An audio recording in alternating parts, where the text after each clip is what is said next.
The next room. You guys have no concept. Yeah, come on in. Right. This is all part of a collection that I have never gotten to in about 15 years.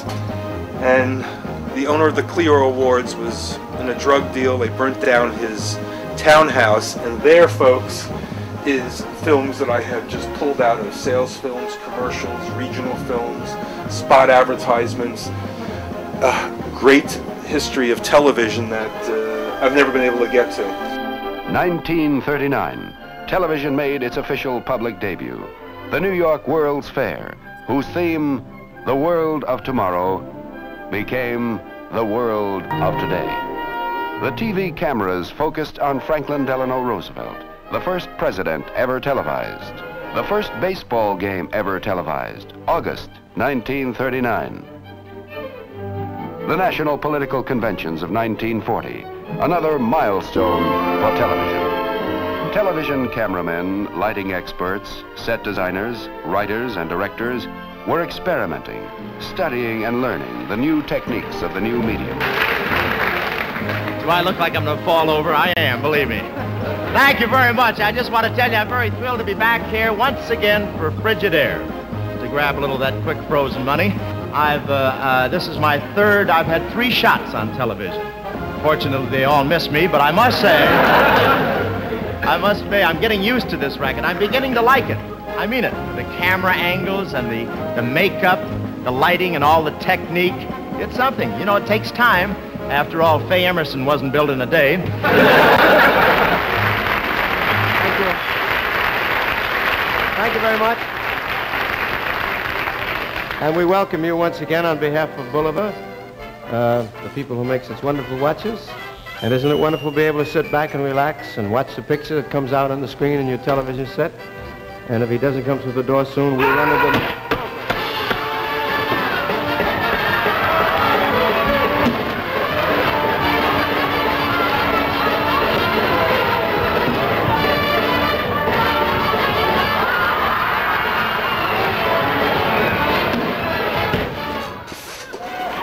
Castle Films, this is what people used to take home and watch on their 16mm projectors. All these are 16mm films, 400 footers, 30-minute films, shorts. At New York's federal building, alleged overlord of gambling, Frank Costello, arrives to face the senatorial gambling probe.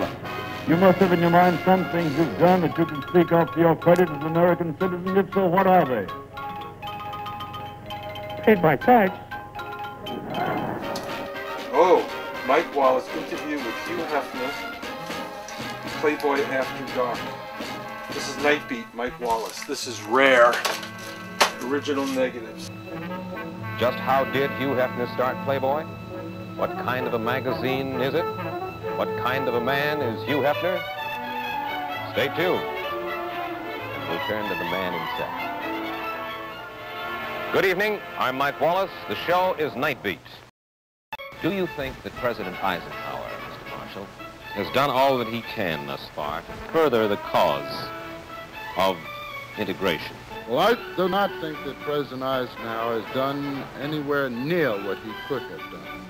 And I think that his failure to do so does not help us at all, especially when we realize that as a result of the failure of the good forces to take over, we have allowed these other forces like the White Citizens Councils and the Klan to threaten and intimidate good people. At the same time, I have a problem of, come on in, having to move the next group of films. All these are 16mm films, 400 footers, 30-minute films, shorts. And then of course, there's, from so much moving around and people sending me stuff, this is like unbelievable, disgraceful. I know, it's not easy looking at what's happened to this collection over the years. In fact, that room has been packed up, listed, and stored away. It's really raining. Yahoo! I get the trick. Hey, you're just a silly rabbit. I am? You are, and tricks are for kids. You guys are spoiled out there because you're getting the best image quality possible. And I've spent over 20 years with the Museum of Television and Radio in New York City doing just that. Real Hershey's cocoa. But now I have a problem. My videotape is decomposing. So's the museum's material. And of the thousands of hours I have, what do you think the museum has in their collection? Even more, needing your support to help save the early days of TV history. When I grow up, I want to tell everybody about the wonderful new world of Fords. Hello, everybody. But I do need to find some patron of the arts that wants to take this collection and do something exciting with it. First business for Nixon, however, was opening the United States Fair, a spontaneous show put on by Nixon and Khrushchev at the opening. They carried on a highly undiplomatic debate, astonishing reporters and spectators alike as they watched themselves at the television exhibit. And will be carried at... Neither took offense. Instead, seemed to enjoy the reaction they got. Lots of books out there, lots of documentation, lots of paper, and a lot of these authors did not have the films themselves to see, to study. You know, about 12 years ago, I happened to be dining in a certain New York cafe.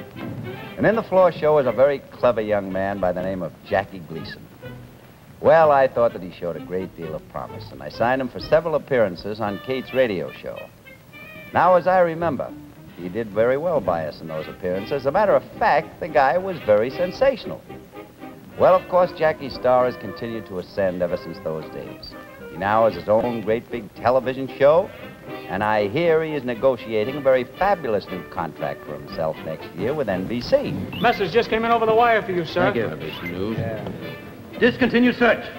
Return to home base immediately. Official orders awaiting your arrival. And it looks like we're going to be a wait a minute. What's the matter? Where's Fenwick? Fenwick!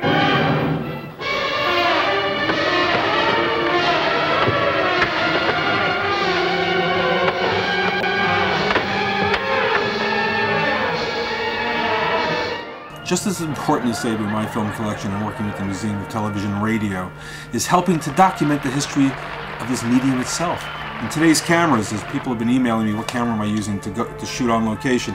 This is it. The Sony HD, the new HD Sony cameras are remarkable. This is the professional version. And you can go anywhere and shoot anything. And if you can't wire somebody up with a wireless mic, this mic is terrific, but of course wireless helps a lot for long shots. But for documenting up close, the quality is outstanding.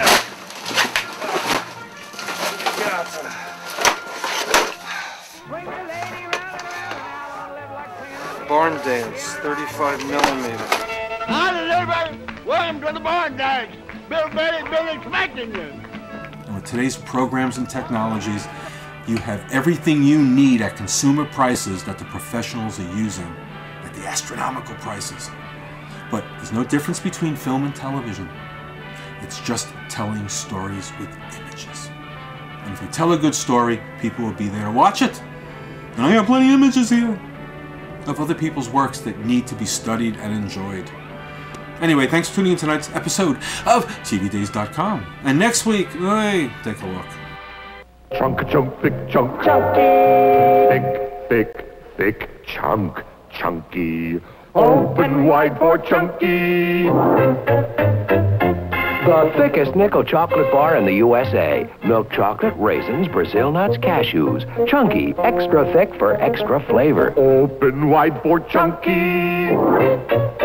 Chunky.